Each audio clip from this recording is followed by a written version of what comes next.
होगा। और आप यही चाहते हैं कि झारखंड के लोग अपनी ज़मीनों को बेचकर, अपनी जमा पूँजी को बेचकर अपना जीवन करें, या फिर आपके माध्यम से, सरकार के माध्यम से उन्हें रोज़गार का कोई सृजन मिलेगा? अरे अगर रोज़गार का सृजन नहीं मिलेगा तो कम से कम बाहरियों को ही मत घुसाइए, बाहरी घुसेंगे यानी डिस्टर्ब होगा राज्य। एक छोटी-सी कहानी है या सच्चाई पता नहीं, मैंने कहीं पढ़ा था, सोशल मीडिया किसी प्लेटफ़ॉर्म में पढ़ा था, अगर कहानी भी है तो उस लॉजिक को आप मान सकते हैं कि प्राचीन भारत में कोई राजा का दरबार सजा था, उसमें कुछ लोग जो पड़ोसी राज्य के थे, वो भागकर शरण लेकर आए थे राजा के पास। राजा ने मंत्रियों के बीच चर्चा किया, तो लगभग बहुत ज़्यादा मंत्रियों ने समर्थन किया कि इनको शरण दे दीजिए। ये पड़ोसी राज्य के हैं, अगर आप इनको शरण देंगे तो पूरी दुनिया में आपका यश होगा, लोग गुणगान करेंगे कि राजा का दिल बहुत बड़ा है, उन्होंने बाहर से जो राज्य से आए हैं, जो लोग शरणार्थी बनकर उनको शरण दिया है। सभी मंत्री लगभग लगभग एक मत हो चुके थे इस विषय में कि इनको शरण दिया जाए। तभी अचानक एक मंत्री खड़ा होते हैं और वे राजा से एक लाइन कहते हैं कि राजा साहब, इन्हें आप रहने के लिए, कुछ दिन रहने के लिए ठिकाना दे सकते हैं, खाने के लिए भोजन दे सकते हैं, पहनने के लिए कपड़ा दे सकते हैं, कुछ धन दे सकते हैं, कुछ जेवरात दे सकते हैं, कुछ दान दे सकते हैं, लेकिन हमेशा के लिए इन्हें रहने मत दीजिए। अगर आपको इनको, जिन्होंने समस्या दिया है, जिन्होंने इनको भगाया है, उनके साथ युद्ध कीजिए आप। युद्ध में अगर आप वीरगति प्राप्त हो जाएंगे तो कोई दिक्कत नहीं है। आप इनके लिए युद्ध कीजिए उस राजा से जिस राजा ने इन्हें भगाया है, या फिर उस उन लोगों से जिन्होंने इनको अपने राज्य से भगाया है, लेकिन इनको अपने राज्य में शरण मत दीजिए। इसलिए मत दीजिए कि ये आज 50 की संख्या में है, कल ये 500 हो जाएंगे, एक दिन ये 5000 हो जाएंगे, और फिर आज आप राजा हैं, आपका बेटा राजा बनेगा, आपका नाती राजा बनेगा। उस टाइम तक अगर इनकी संख्या बढ़ेगी, फिर आपके ही राज्य से काट कर एक नया राज्य मांगेंगे। ये तर्क दिया था उस मंत्री ने कि आपके राज्य से ही काटकर एक नया राज्य ये लोग मांगेंगे, ये शरणार्थी हैं, आज 5 की संख्या में है, एक दिन 5000 हो जाएंगे। इसीलिए आप इन्हें रहने के लिए कुछ दिन दे दीजिए, इनके लिए युद्ध करके इनका राज्य जीत के दे दीजिए, लेकिन अपने राज्य में शरण मत दीजिए। तो ठीक उसी प्रकार आप अगर यहाँ नौकरियां देते हैं तो ये नौकरियों के साथ साथ बहुत पैसा कमाएंगे, पैसा कमाने के साथ साथ वो यहाँ जमीनें खरीदेंगे, यहाँ घर बनाएंगे। और घर कहाँ बनाएंगे? जमीन में। तो जमीन किनकी है? उनकी तो नहीं है, उनके बाप दादाओं की यहाँ जमीन नहीं है। यूपी, बिहार, एमपी, बंगाल वालों की यहाँ जमीन नहीं है। जमीन किनकी है? झारखंड के गरीब किसानों की। किसान के पास आज भी स्थिति खराब है। आप भले किसानों को लोन दे दें, सॉरी, किसानों के नाम पे, सुखाड़ के नाम पर कुछ पैसा दे दें, लेकिन आपके पास बुनियादी ढांचा नहीं है कृषि के लिए। तो मैक्सिमम जमीनें किसानों की है। किसान आज भी अशिक्षित है, किसान आज भी डरे सहमे है। फाइनली जब बड़े बड़े लोग उनके सामने आएंगे तो वे अपनी जमीनों को देने का काम करेंगे, क्योंकि उनके पास पैसा है। और इन्हें भविष्य नहीं मालूम, इन्हें वर्तमान मालूम है कि बहुत सारा पैसा मिल रहा है, खाना है, पीना है और घर बनाना है, 2 गाड़ी लेना है, बस खत्म कर देंगे। तो इसलिए आप बहुत बड़ी भूल कर रहे हैं। बाहरी राज्य के लोग अगर यहाँ नौकरी दे रहे हैं तो बहुत बड़ी भूल कर रहे हैं, और उस भूल का ही कारण है धनबाद, झरिया, सिंदरी, बोकारो, चंद्रपुरा, फुसरो, बागमारा, टाटा, रांची। उसी भूल का कारण है आज वहाँ लोकल खाली हो चुका है। आज जो अतिक्रमण शहरों में है, आज वहाँ झारखंडी गिने चुने हैं। आने वाला दिन गांवों में, टुंडी के पहाड़ों में, तोपचाची के जंगलों में, पारासनाथ और झुमरा के पहाड़ों में भी लोग जमीन खरीद लेंगे, और इन्हें शहरीकरण के माध्यम से पूरे झारखंडी को निगल लिया जाएगा। इसलिए आप मजाक मत समझिए, नौकरी आप नहीं दे रहे हैं, झारखंड के लोगों की ज़मीनें भी उनको दे रहे हैं। अब बताइए, आप कहते हैं हम बिरसा को मानते हैं, तो बिरसा का आंदोलन ज़मीन बचाने के लिए था। लॉजिक तो आपके पास है नहीं। बिरसा का आंदोलन जमीन बचाने के लिए था, सिद्धू कान्हू का आंदोलन जमीन बचाने के लिए था, रघुनाथ महतो का आंदोलन जमीन बचाने के लिए था, जगन्नाथ ढाल का आंदोलन जमीन बचाने के लिए था। सब आंदोलन जमीन बचाने के लिए था। लेकिन आप बाहरियों को नौकरी दे रहे हैं, वे नौकरी करके ब्लॉक में आएंगे, चोरी करेंगे, घूस लेंगे, अथाह पैसा कमाएंगे, फिर यहाँ जमीन खरीदेंगे। आंदोलन तो हमारा जमीन बचाने के लिए था महोदय। अब तो हो गई ये नौकरी अपने बांटा। अब आपको एक ड्रामा किया आया है, आभार यात्रा। एकदम मोदी की तरह फेंकूबाज हो गए आप। श्रेय लेने का ऑर्डर, भाई ले लीजिए, आंदोलनकारियों को कोई इंटरेस्ट नहीं है श्रेय लेने का। आप एकदम कह दीजिए कि गवर्नमेंट, आप तो किताब भी लिख दीजिए कि 1932 का खतियान झारखंड मुक्ति मोर्चा ने लाया है किसी को। लेकिन आप ये ड्रामा क्या कर रहे हैं? आप अनुसूची 9 का मैटर लेकर आए हैं, अभी राज्यपाल तक 1932 का जो विधेयक है पहुंचा नहीं है, तो अनुसूची 9 तो बहुत दूर की बात है।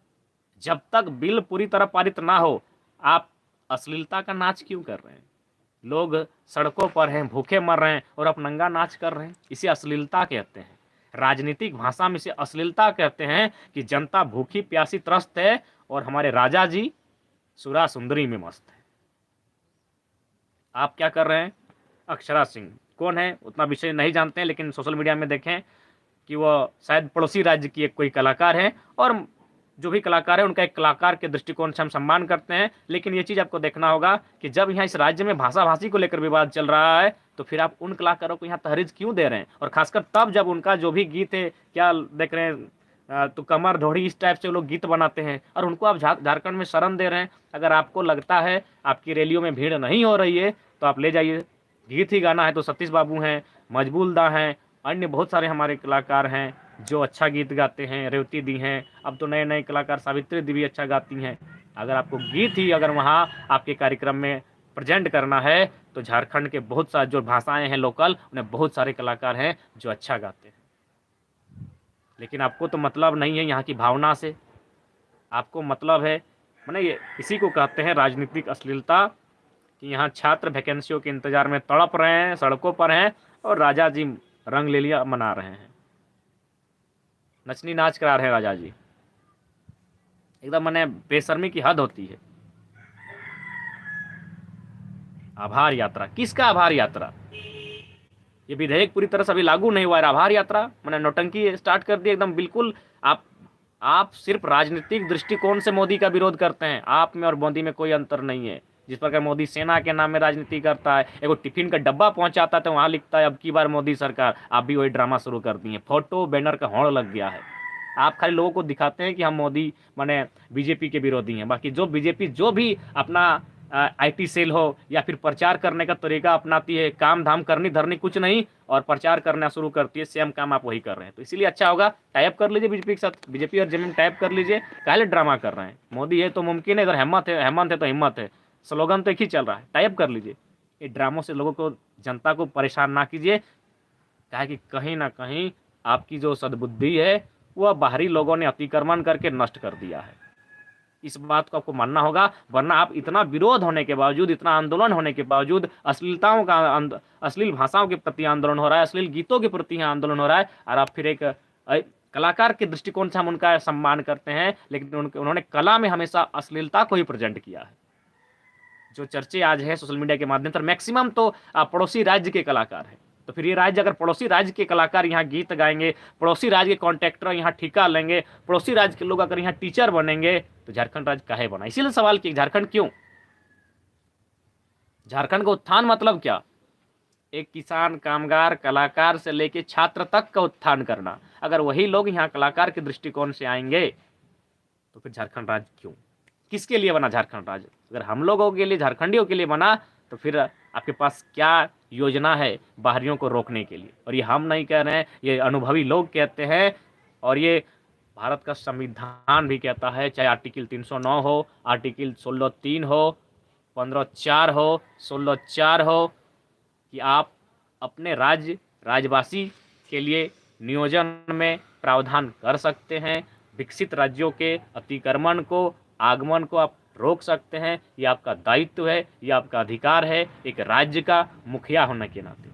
लेकिन खैर आप पूरी तरह से ड्रामा कर रहे हैं 1932 को लेकर। जब तक 32 लागू नहीं हो जाता है, कम से कम इन लाखों खर्चों का जो फिजूल उड़ा रहे हैं, इससे आप छोटे मोटे ही सही कुटीर उद्योग की व्यवस्था करें, आप इससे कुछ शिक्षा की व्यवस्था को सुधार करें, कुछ हेल्थ इशू को सुधार करें, लेकिन आप नाचने गाने में लाखों रुपया खर्चा कर रहे हैं। स्पष्ट है जो कलाकार आ रही हैं जितने, वे उनका फी सुनने में आए लाखों से ऊपर है। बड़ी सुंदर एक कविता किसी ने लिखी थी कि जनता भूख प्यास से त्रस्त है और राजा सुरा सुंदरी में मस्त है। तो वही हाल महोदय आज राज्य के मुख्यमंत्री का है। आज छात्र वैकेंसियों के इंतजार में है कि वैकेंसियां कब आएंगी। उसके बाद आप वैकेंसी अभी लाएंगे, स्पष्ट लाएंगे ही, 1932 का खतियान आया नहीं है, तब तक आप बाहरियों को कैसे रोकेंगे? क्या विजन है आपके पास, क्या रोड मैप है आपके पास? इस पर बैठकर चर्चा कीजिए। आप चलें आभार यात्रा करने। आभार यात्रा कब होता है? जब वह नीति पूरी तरह से पेपर में आ जाए। आपके मंत्री भी अल बल बयान देने लगते हैं कि हमने कर दिया कर दिया कर दिया। कर दिया मुंह से नहीं होता है, लोकतांत्रिक देश है, लोकतंत्र का मतलब एक लिखित संविधान भारत का है। तो लिखे कहाँ, आप लिखें कहाँ कि कौन लाभ लेंगे? मुंह से बोलने से नहीं होता है महोदय। ठीक है, आज गढ़वा में मजे लीजिए, मुख्यमंत्री हैं, और लोग जब आपको मुख्यमंत्री कहते तो चिढ़ते हैं। आभार यात्रा निकाले हैं। अरे पोस्टर बैनर से पेट नहीं भरा था सरकार का, लाखों रुपया का, करोड़ों रुपया का आपका पोस्टर बैनर बना, लेकिन उसके बावजूद भी अगर आपका पेट नहीं भरा है तो अब आप माने पड़ोसी राज्य के कलाकार, खासकर जो अश्लीलता को प्रेजेंट करते हैं, जो अश्लील गीत गाते हैं, जो अश्लील नृत्य करते हैं, उनको आप झारखंड में लाकर मैंने अपनी भीड़ कर रहे हैं अथवा जो भी कर रहे हैं, लेकिन कहीं ना कहीं यही वही कहावत हुआ, आप राजनीतिक अश्लीलता कर रहे हैं। छात्र परेशान हैं, हताश हैं। एक उम्मीद के साथ आपकी सरकार को बनाया था। भारतीय जनता पार्टी जो तानाशाही का रूप ले चुकी थी, राज्य में लाठियां बरसा रही थी, छात्रों पर लाठियां,